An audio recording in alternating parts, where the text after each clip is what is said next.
Hello, my name is Monica Phillips and I'm with Misbehavior ABA. This video is going to serve as a demonstration on how to conduct manding trials using two-word mands for some of my clients and my staff. But hopefully this will be something that is helpful to others as well.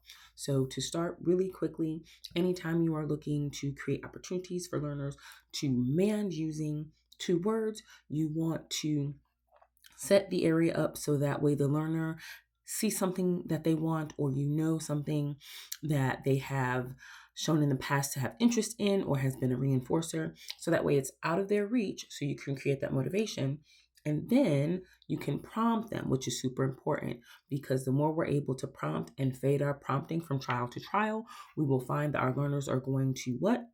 Increase their independence, because we have taught them how to ask, and they will start to use it more independently to get the item quicker. So this process gets shortened simply because the item I can get quicker if I ask for it. So that's where we create that motivation for our learners. So an example would be, let's say there is a toy that the learner is wanting. It is out of their reach and they're reaching for it, or they just point at it, or maybe they just say toy.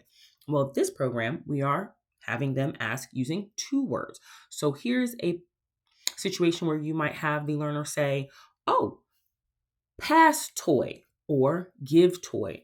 Or another way you could say it is play toy, right? Now, again, we're not working on particularly proper grammar at this moment. We are trying to just increase word usage, because that is more of a harder task for our learners as far as thinking about using multiple words, especially if some of them have a harder time saying certain words, or if speaking is more of an emerging skill for them and they're building up their two-word repertoire from a one-word repertoire. So that transition time does take a little bit, where we are definitely patient with our learners and give them as much help as possible. So with that being said, we would say, oh, toy please, or pass toy.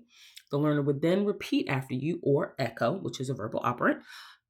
Pass toy, you would say great job and give them the toy, right? And so, of course, as we have subsequent trials, we may still hold up the item, because they may have put it down, they moved on to something else, but they show motivation again for the item.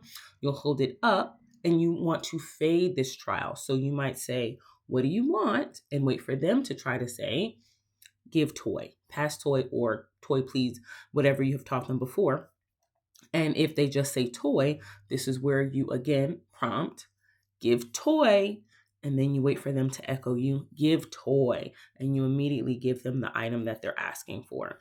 And so, of course, we'll create other trials, and the next time you might use a phonetic prompt.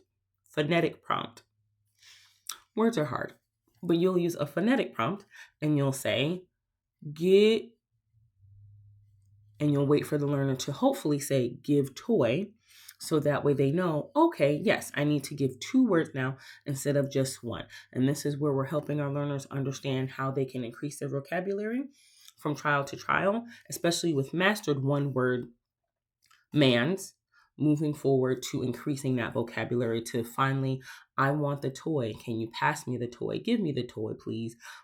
Whatever sentence you would like, or whatever sentence they would like to choose, because as we're giving them this language and this practice, we're going to start to see that our learners are going to start using it more independently. And all we then have to do is create more opportunities for them to use it independently across a variety of things. So this is just a quick little breakdown of how to man using two words. Thank you so much.